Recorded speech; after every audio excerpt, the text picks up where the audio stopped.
إنك حميد مجيد. اللهم بارك على محمد وعلى آل محمد كما باركت على إبراهيم وعلى آل إبراهيم إنك حميد مجيد. أما بعد فأعوذ بالله السميع العليم من الشيطان الرجيم. بسم الله الرحمن الرحيم. يا أيها الناس اتقوا ربكم الذي خلقكم من نفس واحدة وخلق منها زوجها وبث منهما رجالا كثيرا ونساء واتقوا الله الذي تساءلون به والأرحام إن الله كان عليكم رقيبا.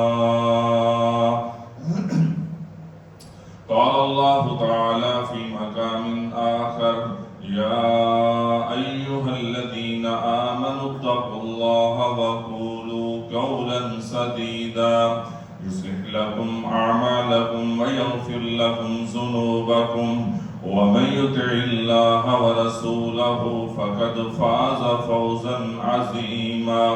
قال الله تعالى في مقام آخر: يا أيها الذين آمنوا اتقوا الله حق تقاته ولا تموتن إلا وأنتم مسلمون. قال الله تعالى في القرآن المجيد والفرقان الحميد: إنك لا تهدي من أحببت ولكن الله يهدي من يشاء وهو أعلم بالمهتدين.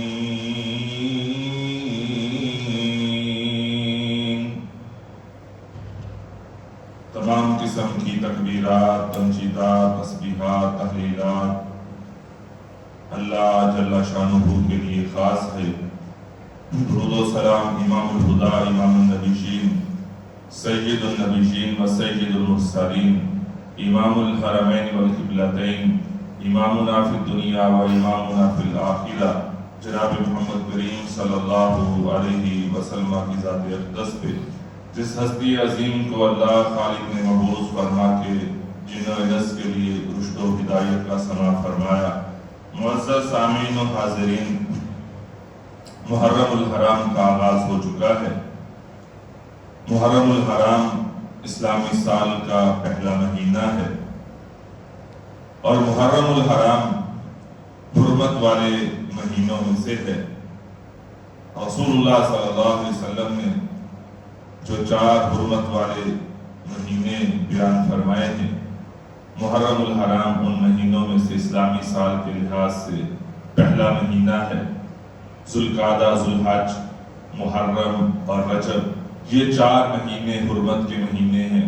اللہ تعالیٰ نے ان مہینوں کی حرمت اس لحاظ سے رکھی ہے کہ وہ لوگ جو جاہلیت کے دور میں لڑائی جھگڑا دنگا فساد کرتے تھے، وہ بھی اس مہینے کی عظمت کو، احترام کو سمجھتے تھے اور ان مہینوں کے تقدس کا خیال رکھتے تھے اور اس مہینے میں ہر قسم کے انتشار سے، فساد سے بچنے کی کوشش کرتے تھے.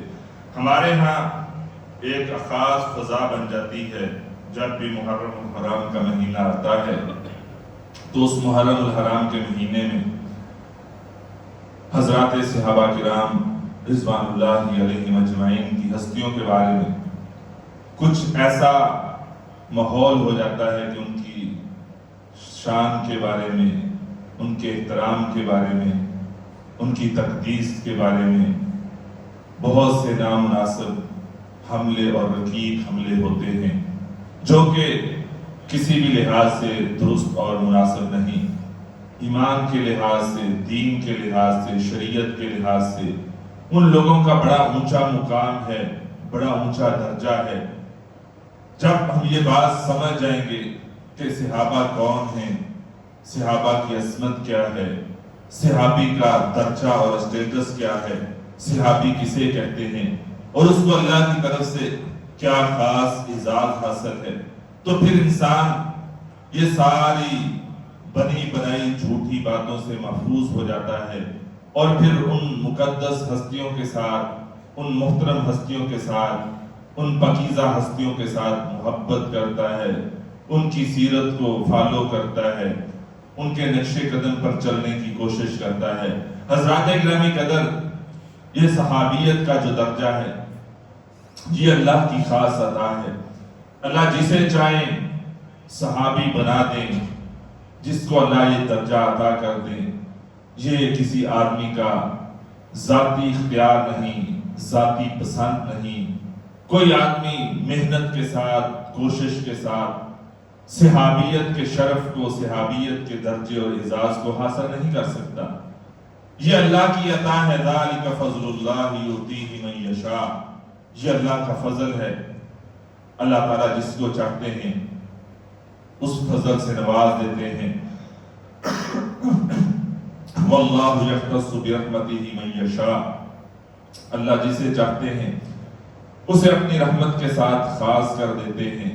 یہ اللہ کی طرف سے خاص اس کا فضل و کرم ہے، اس کی رحمت ہے کہ وہ اپنے بندوں میں سے جسے اس نے چاہا صحابیت کا درجہ دے دیا، نبی علیہ الصلوۃ والسلام کا صحابی بنا دیا۔ وگرنہ آدمی محنت کر کے، کوشش کر کے، عبادت کر کے متقی بن سکتا ہے، محنت کر کے حافظ قرآن بن سکتا ہے، محنت کر کے عالم دین بن سکتا ہے، نیکی اور تقوی کو اختیار کر کے، صالحیت کو اختیار کر کے اللہ کا پسندیدہ اور محبوب شخص بن سکتا ہے، ولی الرحمن بن سکتا ہے، اللہ تعالیٰ کا دوست بن سکتا ہے۔ لیکن کوئی بھی ہم میں سے جتنی مرضی عبادت کر لے، وہ عبادت کے ساتھ صحابیت کا درجہ حاصل نہیں کر سکتا۔ یہ اللہ کی عطا ہے، جس کو اللہ چاہے اس کو اللہ نے عطا کر دیا، نبی پاک کا صحابی بنا دیا۔ تو اس بات کو پہلی طور پہ یہ سمجھ لیں کہ عبادات کے ساتھ، ریاضات کے ساتھ، نیکی اور تقوی کے ساتھ یہ صحابیت کا شرف حاصل نہیں کیا جا سکتا۔ میں نے تو یہ بات کئی بار سوچی ہے کہ ایک آدمی پوری زندگی حج کرتا رہے، ایک آدمی سارا دن قرآن پڑھتا رہے، ایک آدمی تہجد کی نماز بھی پڑھے، اشراق کی نماز بھی پڑھے، فرض کی بھی پابندی کرے، نوافل کا اہتمام بھی کرے۔ میں اس سے بڑی بات کہنا چاہتا ہوں کہ ایک شخص 24 گھنٹے سجدے میں گزارتے، اس کے 24 گھنٹے بھی سجدے میں گزارے ہوئے اسے صحابی نہیں بنا سکتے۔ یہ اس قدر عظیم درجہ ہے۔ صحابی کون بنتا ہے؟ جس کو اللہ یہ درجہ عطا کر دے، جس کو اللہ یہ مقام دے دے، جس کو رب تعالیٰ یہ فضیلت دے دے۔ اور صحابی کی تعریف کیا ہے؟ اصحابی من لقی النبی صلی اللہ علیہ وسلم مومنا بہ ومات علی الاسلام، صحابی اس کو کہا جاتا ہے جس نے ایمان کی حالت میں رسول اللہ صلی اللہ علیہ وسلم سے ملاقات کی ہو اور اسی ایمان کی حالت سے وہ دنیا سے چلا گیا ہو، اس کو نبی علیہ السلام کا صحابی کہا جاتا ہے۔ یہ معمولی بات نہیں ہے کہ رسول اللہ صلی اللہ علیہ وسلم کی زیارت ہو جائے اور پھر وہ زیارت بھی ایمان کی حالت میں ہو، اور پھر وہ بندہ پوری زندگی اس ایمان پہ قائم رہے، استقامت اختیار کرے، اور جب دنیا سے جائے اسی ایمان کی حالت سے دنیا سے جائے تو اللہ اس بندے کو رسول اللہ صلی اللہ علیہ وسلم کی صحابیت کا شرف اور درجہ عطا کر دیتے ہیں۔ جس کو یہ درجہ مل جائے یہ اس کے لیے کوئی معمولی بات نہیں ہے، یہ بڑے درجے اور فضیلت کی بات اس شخص کے لیے جس بندے کو صحابیت کا درجہ مل جائے۔ سلسلہ سیدہ میں رسول اللہ صلی اللہ علیہ وسلم کا ارشاد گرامی ہے، آپ نے فرمایا طوبی لمن رآنی، لوگوں اس بندے کے لیے خوشخبری ہے جس بندے نے مجھے دیکھ لیا، ایمان کی حالت میں مجھے دیکھا، اس ایمان پہ زندگی بھر قائم رہا۔ طوبی لمن بندے کے لیے بابرکت بات ہے، وہ اس بندے کے لیے مبارک والی بات ہے، خوشخبری ہے اس بندے کے لیے جس بندے نے مجھے دیکھ لیا۔ نبی علیہ السلام اس بندے کو خوشخبری دے رہے ہیں۔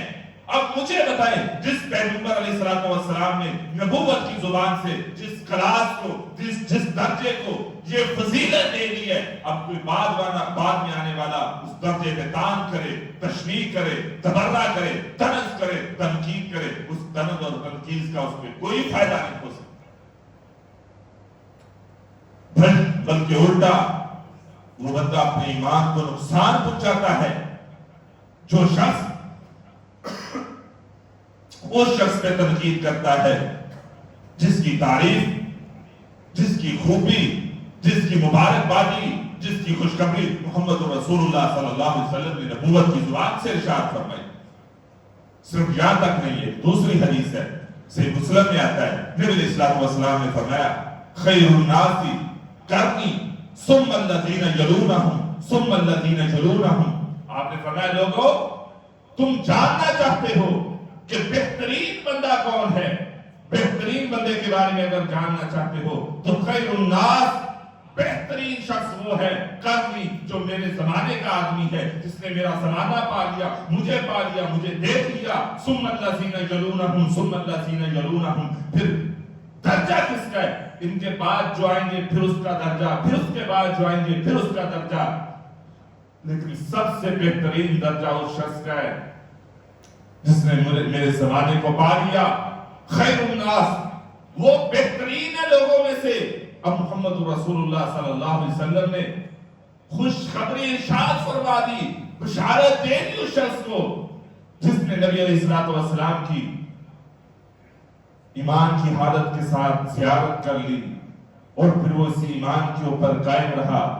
من لقی النبی صلی اللہ علیہ وسلم مومنا بہ ومات علی الاسلام، پھر ساری زندگی محمد پاک صلی اللہ علیہ وسلم کا کلمہ پڑھ کے آپ کا فرما بردار رہا، آپ کا غلام اور تابعدار رہا، ساری زندگی تابعداری کی اور اسی پہ اسے موت آ گئی، اللہ اس کو صحابیت کا درجہ دے دیتے ہیں۔ اور جس شخص کو صحابیت کا درجہ دے دیا جائے اسے میرے پیغمبر نے بہتر بھی قرار دیا ہے، اسے میرے پیغمبر نے خوشخبری بھی قرار دیا ہے، اسے میرے پیغمبر نے مبارکباد بھی دی ہے۔ اب اندازہ کریں جس کلاس کو یہ درجہ، یہ فضیلت، یہ مقام، یہ عزت مل جائے اس کا کوئی تقابل نہیں ہو سکتا، اس کے درجے کی کوئی دوسری کلاس نہیں ہو سکتی۔ اور یہ درجہ جن لوگوں کو ملا اللہ کی عطا اور اس کے فضل سے ملا، اللہ نے جن کو عطا کر دیا پھر بڑی شان و شوکت سے عطا کر دیا۔ کچھ لوگ ایسے ہیں جن کو یہ درجہ ملا ہے، آپ تاریخ پڑھیں، حدیث کی کتابیں پڑھیں، آپ حیران رہ جائیں گے۔ کچھ گھرانے ایسے ہیں جن گھروں میں ایک آدمی صرف اکیلا فرد واحد آیا، نبی علیہ السلام کے پاس کلمہ پڑھا، مسلمان ہو گیا، صرف پورے گھرانے میں ایک ہی شخص ہے جو صحابی بن سکا۔ کچھ لوگ ایسے ہیں جن کے گھرانے میں 2-4 لوگ صحابی بن گئے،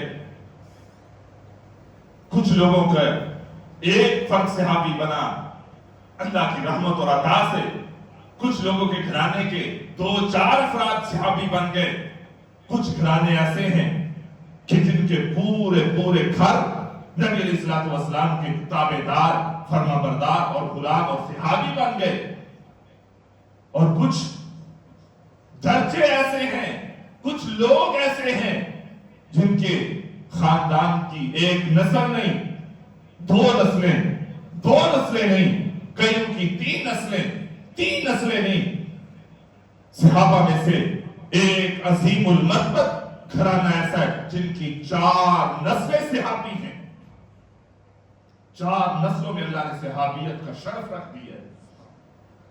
چھوٹی بات نہیں ہے، معمولی بات نہیں ہے، 4 نسلوں کو اللہ نے صحابیت کا اعزاز حاصل کر دے دیا ہے۔ وہ گھرانہ، وہ خوش قسمت لوگ کون؟ جناب سیدنا ابو قحافہ رضی اللہ تعالی عنہ کا گھرانہ ہے. یہ جناب سیدنا ابو بکر صدیق رضی اللہ تعالی عنہ کے والد گرامی ہیں. ابو قحافہ وہ بھی رسول اللہ صلی اللہ علیہ وسلم کے صحابی تھے. آخری عمر میں کلمہ پڑھا، مسلمان ہوئے. نبی علیہ الصلوۃ والسلام کے پاس انہیں لایا گیا. جب آپ نے دیکھا ابو قحافہ کو لایا گیا، آپ نے فرمایا ابو بکر بہتر تھا مجھے بتا دیا جاتا، بزرگوں کو تکلیف نہ دی جاتی، انہیں تکلف میں نہ ڈالا جاتا، مجھے بتا دیا جاتا، میں ابو قحافہ کے پاس خود چل کے آتا اس کا اسلام قبول کرنے کے لیے. سیدنا ابو بکر صدیق رضی اللہ تعالیٰ عنہ کرتے ہیں اللہ کے رسول میرے والد بزرگ ہیں، عمر میں بڑے ہیں، لیکن یہ ابو قحافہ کے یہ لائق تھا کہ وہ آپ کی خدمت میں حاضر ہوتے، آپ کو بلانا نہیں تھا. سیدنا ابو قحافہ رضی اللہ تعالیٰ اسلام قبول کرتے ہیں، مسلمان ہیں، صحابی رسول ہیں. ان کے بیٹے جناب سیدنا ابو بکر صدیق رضی اللہ تعالیٰ عنہ یہ بھی اولین اسلام قبول کرنے والے مردوں میں سے سب سے پہلے اسلام قبول کرنے والے جناب سیدنا ابو بکر صدیق صحابی رسول ہیں. دو نسلیں صحابیت کے درجے اور اعزاز کو حاصل کر رہی ہیں. تیسرا درجہ جناب سیدنا ابو بکر صدیق رضی اللہ تعالی عنہ کے بیٹے جناب عبد الرحمن بن ابی بکر رضی اللہ تعالی عنہ وہ بھی صحابی رسول ہیں. اور لوگوں میں کہتا ہوں یہ اعزاز اللہ نے دیا ہے تو صدیق اکبر کے گھرانے کو دیا. جناب عبد الرحمن کے بیٹے محمد بن عبد الرحمن اللہ نے اسے بھی صحابیت کا درجہ عطا کر دیا. یہ سیدنا ابو بکر صدیق رضی اللہ تعالی عنہ کی عظمت ہے، ان کے گھرانے کی شان ہے کہ 4 نسلیں ان کی صحابیت کا مقام حاصل کرتی ہیں. ذالک فضل اللہ یؤتیہ من یشاء. اللہ جسے چاہے اس فضیلت سے اللہ نے نواز دیا، یہ فضل، یہ شرف، یہ مقام، یہ منصب عطا کر دیا. یہ تو اس لحاظ سے. میں ایک اور لحاظ سے عرض کرتا ہوں، سیدنا ابو بکر صدیق رضی اللہ تعالیٰ عنہ باپ بھی صحابی، سیدنا ابو بکر صدیق بھی صحابی، آگے سیدنا ابو بکر صدیق رضی اللہ تعالیٰ عنہ کی بیٹیاں بھی صحابی. ایک بیٹی ام المومنین سیدہ عائشہ رضی اللہ تعالیٰ عنہ ہے، دوسری بیٹی سیدہ اسماء رضی اللہ تعالیٰ عنہ ہے.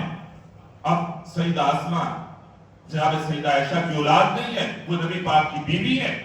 اور سیدہ اسماء کا نکاح جناب زبیر بن عوام رضی اللہ تعالیٰ عنہ سے ہوا اور ان سے اللہ نے بیٹا دیا جس کا نام عبداللہ بن زبیر ہے، اور عبداللہ بن زبیر بھی صحابی.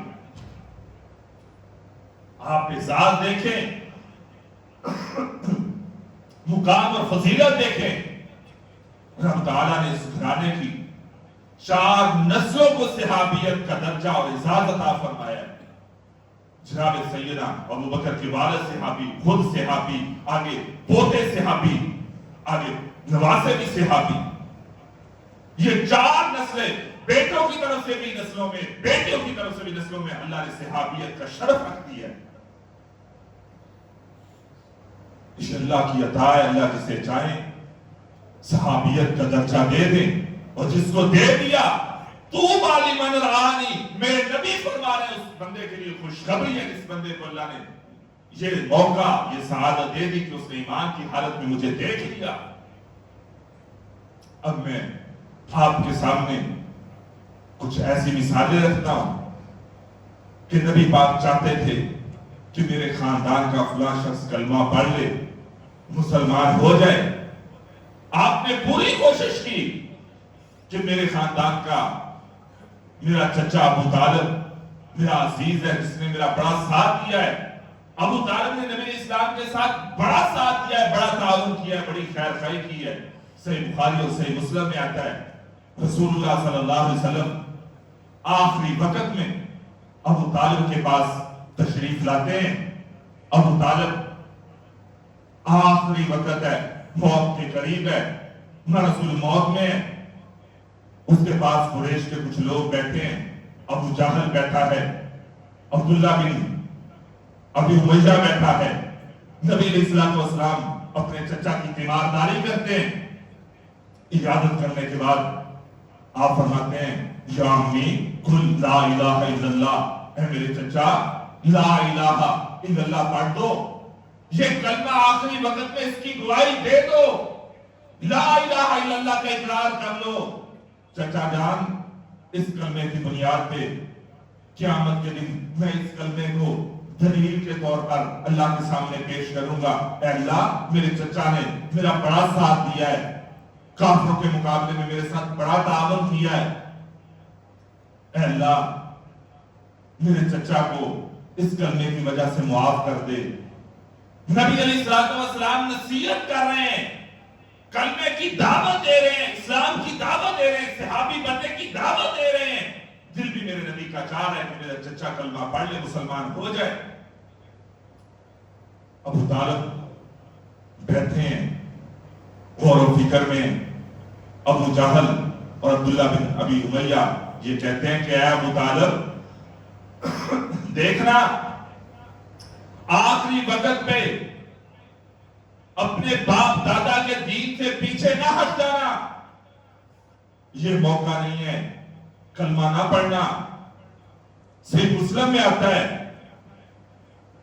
صحیح مسلم میں آتا ہے، ابو طالب کہتے ہیں اے میرے بھتیجے، اگر مجھے اس تان کا، اس طنز کا خوف نہ ہوتا کہ یہ لوگ کہیں گے کہ آخری وقت میں موت سے گھبرا کے ڈر کے کلمہ پڑھ کے چلا گیا ہے، تو میں کلمہ پڑھ کے تیری آنکھوں کو ٹھنڈا کر دیتا۔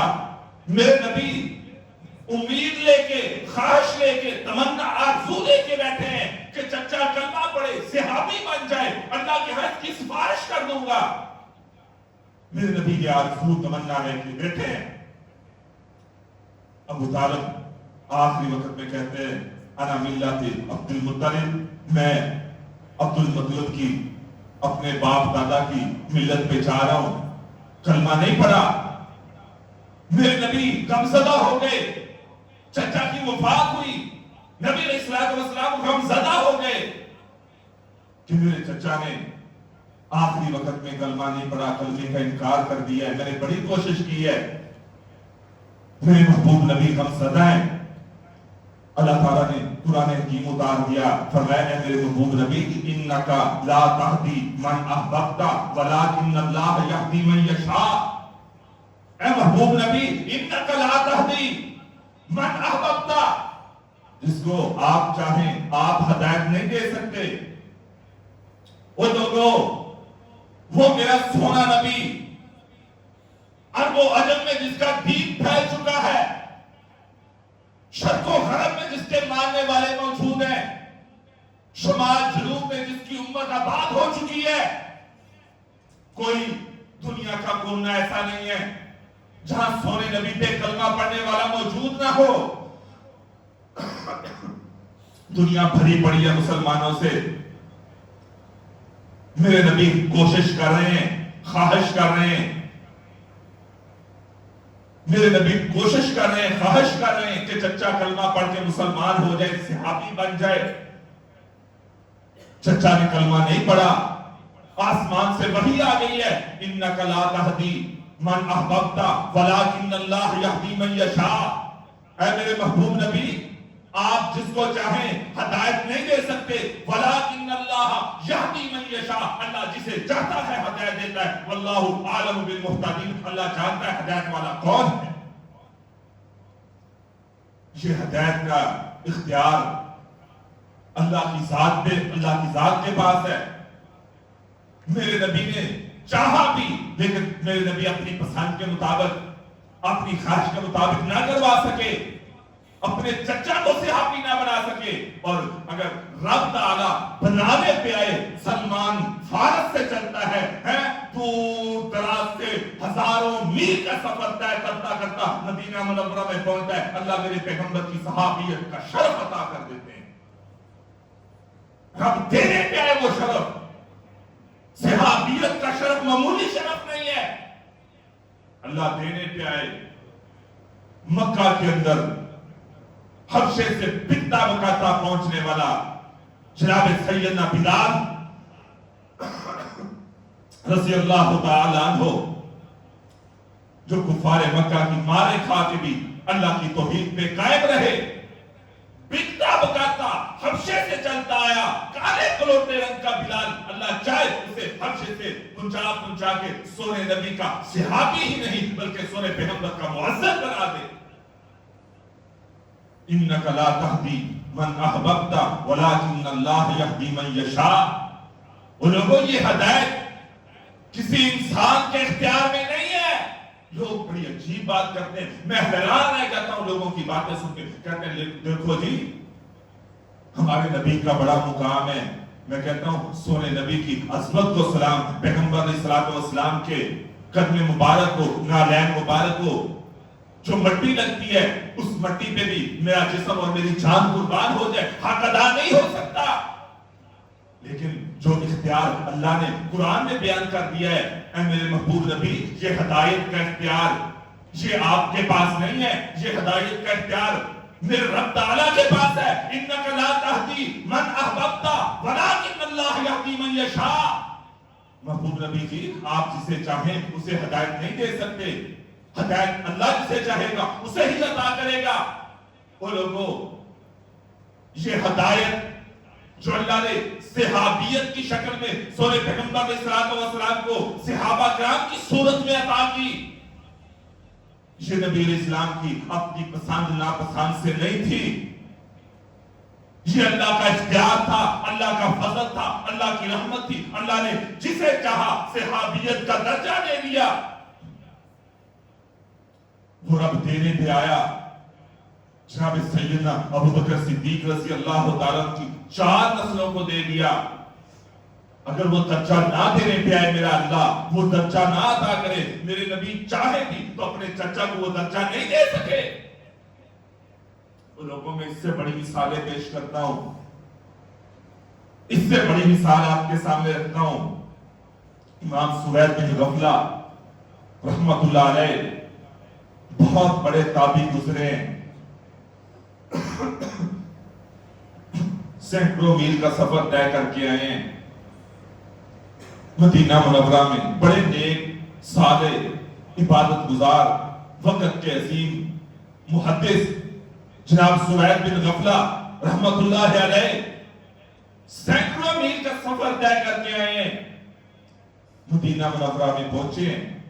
سیرہ اعلام النبلاء میں امام صاحبی رحمت اللہ علیہ نقل کرتے ہیں صحیح سند کے ساتھ, جب مدینہ منورہ میں پہنچے آگے لوگوں سے پوچھا, لوگوں مجھے بتاؤ سونے نبی علیہ السلام کہاں ملیں گے, میں آپ سے ملاقات کرنے کے لیے آیا ہوں, سفر طے کر کے آیا ہوں. دل چاہتا تھا کہ دین پہنچ چکا ہے, اسلام پہنچ چکا ہے. نبی علیہ السلام کے قاصد, آپ کے پیغام لانے والے, انہوں نے ہم تک مبلغین نے, داعین نے, اسلام کے خطباء نے اسلام کی دعوت پہنچا دی تھی, ہم نے قبول کر لیا تھا.